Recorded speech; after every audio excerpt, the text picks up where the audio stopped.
Hey guys, it's your boy VOB. This is a very, very funny story. This commercial motorcyclist is heartbroken after his wife died while having a romp in a hotel. Okay, so apparently this is how the story goes. Kenyan man has been left heartbroken and humiliated after his wife died in a guest house during a sex romp with another man. Paulina, a mother of three, is said to have sneaked out of her marital home at 10 p.m. a few days ago for a romantic rendezvous with her lover at the guest house. According to tuco.co. Kenya website, whatever, her husband, who works as a border rider, which also goes like is like keke in their language, a commercial motorcyclist, said he returned home to find his children hungry and all alone, and they told him that his wife had left moments before he came home. I tried calling her, but I could not get through to her as her phone was off. So I first made some food for the children and waited for my wife to return, but she did not. The next morning, I went to the police station to report her disappearance, he said. It was while at the police station that he was informed that an unidentified woman had been found dead at a guest house and her body was lying at the mortuary. He went and confirmed that the deceased was his wife. The police explained that my wife died in the guest house, which she had checked into with another man after they had a good time. The man left the room and told the attendants and said he was going to get some food. However, he did not return, and my wife was found dead in the room, he painfully said. To add salt to injury, the grieving husband said that his wife's side of the family had been fighting to bury her body and take away the children. We were married for 15 years, and though I did not pay her dowry, she was my wife. I was planning on when to do so. I did not mistreat my wife at all, he said. He said their marriage was not perfect since he endured infidelity from his wife, but he did not stop loving her. One day, I was advising her to stop cheating, and she told me she was on the hunt for a man who has money and not a broke person like me. I tried to tell her to be patient with me and my hustle, but she would have none of that. Wow. This is wild.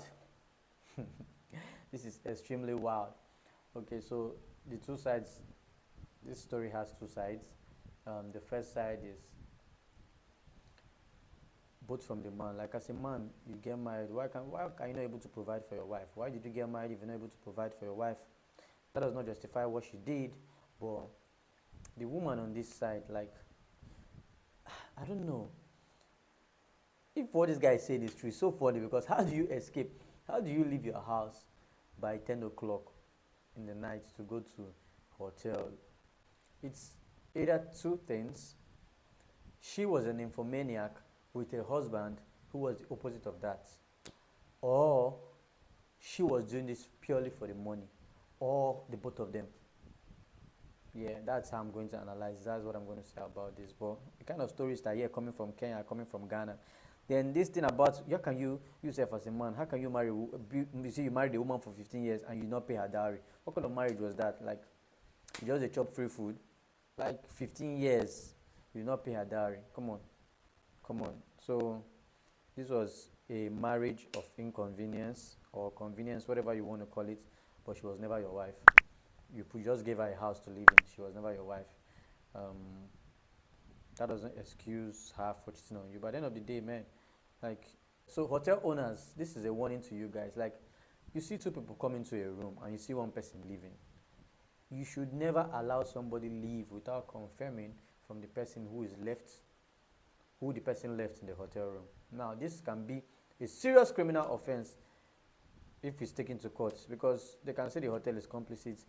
How can someone come to, and nobody knows now from the story, we don't know if they could trace the man or whatever, but at the end of the day, man, marry who is meant for you, be with who is meant for you, and don't why should you even house a woman? You can house a woman for 6 months without even marrying her.